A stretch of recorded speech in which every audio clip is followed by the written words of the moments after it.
Thank you.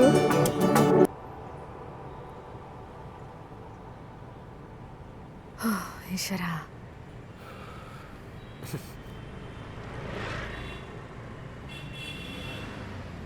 പിന്നെ പറ, എന്തൊക്കെയുണ്ട്? സുഖം. നിനക്കോ? നല്ലത് തന്നെ. അല്ല, ഫ്ലൈറ്റ് മിസ്സായെന്ന് പറഞ്ഞപ്പോൾ ഞാൻ പേടിച്ചു. അതെ, അവസാന നിമിഷമായപ്പോഴത്തേക്കും ഒരു എമർജൻസി വന്നു. കാര്യം ലീവ് എടുത്താണെങ്കിലും അവർ വിളിക്കുമ്പോൾ പോവാതിരിക്കാൻ പറ്റില്ലല്ലോ. പോയി ചെയ്ത് എല്ലാം കഴിഞ്ഞ് തിരിച്ച് എയർപോർട്ടിൽ എത്തിയപ്പോഴത്തേക്കും ഫ്ലൈറ്റിൻ്റെ വഴിക്ക് പോയി. പിന്നെ അടുത്ത ഫ്ലൈറ്റ് കിട്ടിയത് എൻ്റെ ഭാഗ്യം. അല്ല, നീ ആകെ വണ്ണം വെച്ചല്ലോ. നീയോട് വലിയ ഡയറ്റാന്ന് പറഞ്ഞിട്ട്.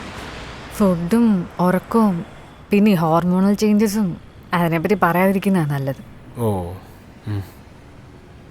നിനക്കൊരു മാറ്റമില്ല, നീ അങ്ങനെ തന്നെ ഇരിക്കുന്നു. ഞാൻ ഫാമിലി ബിസിനസ്സിൽ ജോയിൻ ചെയ്ത ശേഷം അമ്മ ഭയങ്കര ഹാപ്പിയാണ്. അത് മാത്രമല്ല, എല്ലാവരും പറയണത് ഞാൻ ഭയങ്കര ഉത്തരവാദിത്തമുള്ള ഭയങ്കര റെസ്പോൺസിബിൾ പയ്യനായെന്നാ. പിന്നെ ഞാൻ കുറേ ട്രിപ്പൊക്കെ പോയായിരുന്നു. ബിസിനസ് റിലേറ്റ് ചെയ്തിട്ട് ഞാൻ കൊൽക്കത്ത പോയി. പക്ഷേ അവിടെ ചെന്നിട്ട് എന്താ പറ്റിയെന്നറിയില്ല, എനിക്ക് തന്നെ ഭയങ്കരമായിട്ട് മിസ് ചെയ്തു. സത്യം പറഞ്ഞാൽ എനിക്ക് ആദ്യമായിട്ട് അവിടെ നിൻ്റെ കൂടെ പോകണമെന്നായിരുന്നു. ചിലപ്പോൾ സമയമായിട്ടുണ്ടാവില്ല. സമയമാവട്ടെ, നമുക്ക് ഒന്നിച്ചു പോവാം. സമയമാവട്ടെ. പിന്നെ കുംഭമേള കാണാൻ പോയി. ആണോ? എങ്ങനെ ഉണ്ടായിരുന്നു? എൻ്റെ മോളെ, അത് പറഞ്ഞറിയിക്കാൻ പറ്റാത്തൊരു എക്സ്പീരിയൻസാ. അടിപൊളിയാ.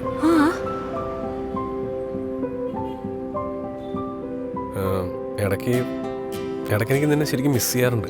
അപ്പം ഞാൻ ഓർക്കും ഫോണെടുത്ത് നിന്നെ വിളിച്ചാലോ എന്നൊക്കെ. പക്ഷേ അങ്ങനെ വിളിച്ചാൽ പിന്നെ പോയില്ലേ? ഒരു വർഷത്തെ വിശേഷങ്ങൾ മൊത്തം നീ ഇങ്ങനെ പറയുന്ന കേൾക്കുമ്പോൾ അത് ആ കോളിൽ കിട്ടില്ല, നേരിട്ട് മാത്രമേ കിട്ടൂ. സത്യം പറഞ്ഞാൽ വർഷാവസാനമാകുമ്പോൾ നിന്റെ കോൾ വരെ ഞാൻ വെയിറ്റ് ചെയ്യും. പക്ഷെ അതങ്ങനെ ലേറ്റ് ആയി കഴിഞ്ഞാൽ ഓരോ ദിവസവും ടെൻഷനാണ്. അയ്യോ, അങ്ങനെ ടെൻഷൻ ആവരുത്. ലൈഫിലാരും സ്ഥിരമല്ലല്ലോ. ഇതെല്ലാം ഒരു യാത്രയുടെ ഭാഗമായിട്ട് അങ്ങ് കണ്ടാൽ മതി. മതി, സാഹിത്യം മതി. അല്ല, എങ്ങനെ പോണു നിന്റെ ലൈഫൊക്കെ? നന്നായിട്ട് പോകുന്നു. ഭയങ്കര തിരക്കാണ്, പക്ഷെ ഇഷ്ടമുള്ള ജോലി ആയതുകൊണ്ട് ഞാനത് എൻജോയ് ചെയ്യുന്നുണ്ട്. ഡാൻസ് ക്ലാസ്സസ് സ്റ്റാർട്ട് ചെയ്തു. അപ്പൊ അതിന്റെ പ്രാക്ടീസിനൊക്കെ പോകുന്നുണ്ട്. പിന്നെ ഞാൻ ബിരിയാണി വെക്കാൻ പഠിച്ചു. എന്റെ അമ്മോ, അത് കൊള്ളാലോ. അല്ല, നമ്മുടെ പ്ലാൻ എന്താ? നമ്മുടെ പ്ലാൻ പറയാം. നെഞ്ചിലെ തുടിക്കും താളമായി ചേരുമൊരു മോഹത്തിൻ തുള്ളി നീ, ഉള്ളിലെ പ്രകാശം പോലെ നീ, ഏതിരവിലും മുന്നിൽ നാളമായി, മണ്ണിലെ തടങ്ങൾ മേലെ നീ, പെയ്യുവാൻ വെയിൽ വഴികളിൽ ഞാൻ നിന്നേ, നെഞ്ചിലെ തുടിക്കും താളമായി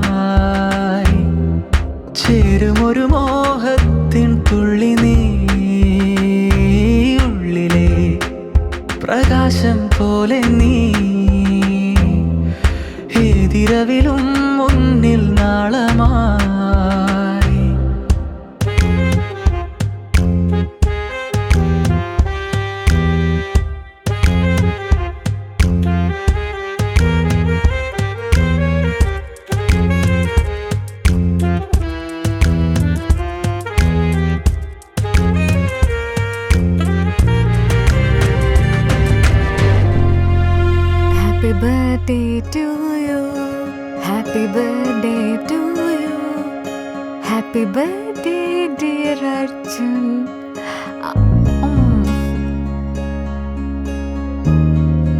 ഹാപ്പി ബർത്ത്ഡേ. Thank you. അല്ല, എനിക്ക് ഗിഫ്റ്റ് ഒന്നുമില്ലേ? ഉണ്ടല്ലോ, തരാം.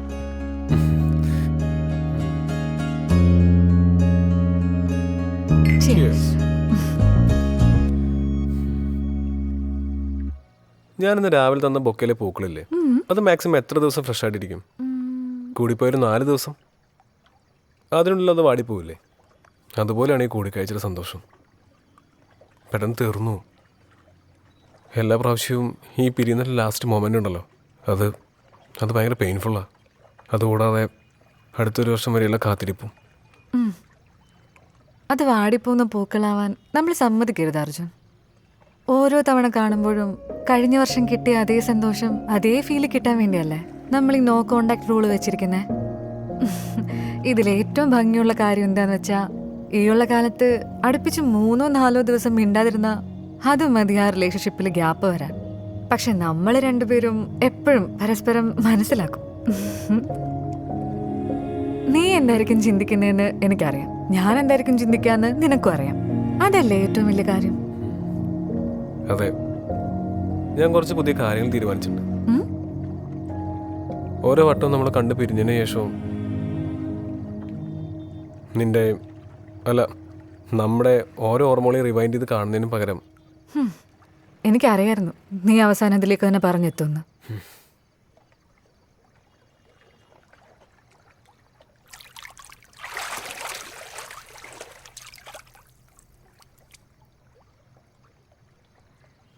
പ്രിയ, എൻ്റെ ലൈഫിൽ നീ ഉണ്ടാവണം എൻ്റെ ഏറ്റവും വലിയ ആഗ്രഹം.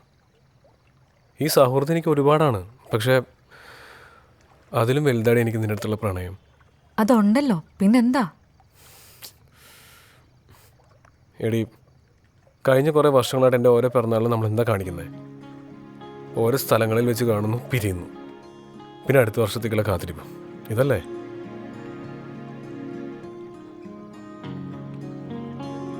എടി, നിനക്ക് വേറെ തടസ്സങ്ങളൊന്നുമില്ലല്ലോ, നീ ഫുൾ ഫ്രീ അല്ലേ? ഓരോ യാത്രയുടെ അവസാനവും ഞാനിത് പറയും, നീ എന്തെങ്കിലും പറഞ്ഞാൽ അതൊന്ന് ഒഴിഞ്ഞു മാറും. എടി, എനിക്ക് നല്ല ആഗ്രഹമുണ്ട് നമ്മൾ ഒരുമിച്ചൊരു ഫാമിലി ലൈഫ്. അർജുൻ, എനിക്ക് പേടിയാണ്. ഒരു വട്ട ഒരു ലൈഫിൻ്റെ കയ്പ് ഞാൻ അനുഭവിച്ചതാ. നമ്മൾ അങ്ങനൊരു ലൈഫിലേക്ക് മാറിയ ഒന്നായ ഇപ്പോൾ ഉള്ളൊരു ഈ മാജിക് ഇല്ലേ, അത് പോവും. സ്ഥിരം കാണുന്ന, സംസാരിക്കുന്ന സാധാരണ ഹസ്ബൻഡ് ആൻഡ് വൈഫായിട്ട് നമ്മൾ മാറും. ഇനി ഒരു പെയിൻ അനുഭവിക്കേണ്ടി വന്ന ഞാൻ അതോടെ തീരും. എടി, ഒരിക്കലുമില്ല. അത് നിന്റെ മാത്രം തോന്നല. എനിക്കറിയാം നിന്റെ ലൈഫിൽ ഇതേപോലെ ഒരു incident ഉണ്ടായിട്ടുണ്ടെന്ന്.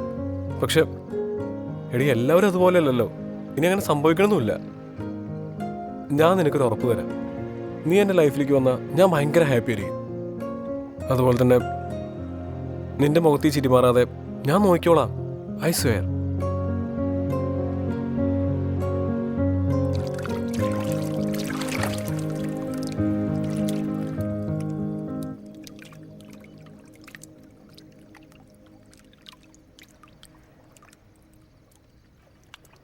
Will you marry me?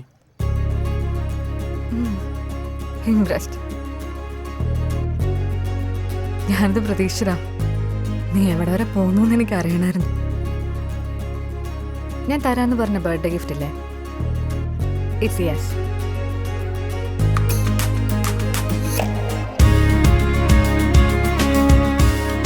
ഇനി വർഷത്തിലൊരിക്കലുള്ള ഈ കണ്ടുമുട്ടൽ നമുക്ക് അവസാനിപ്പിക്കാം. ഇനി എന്നും കൂടെ ഉണ്ടാവും.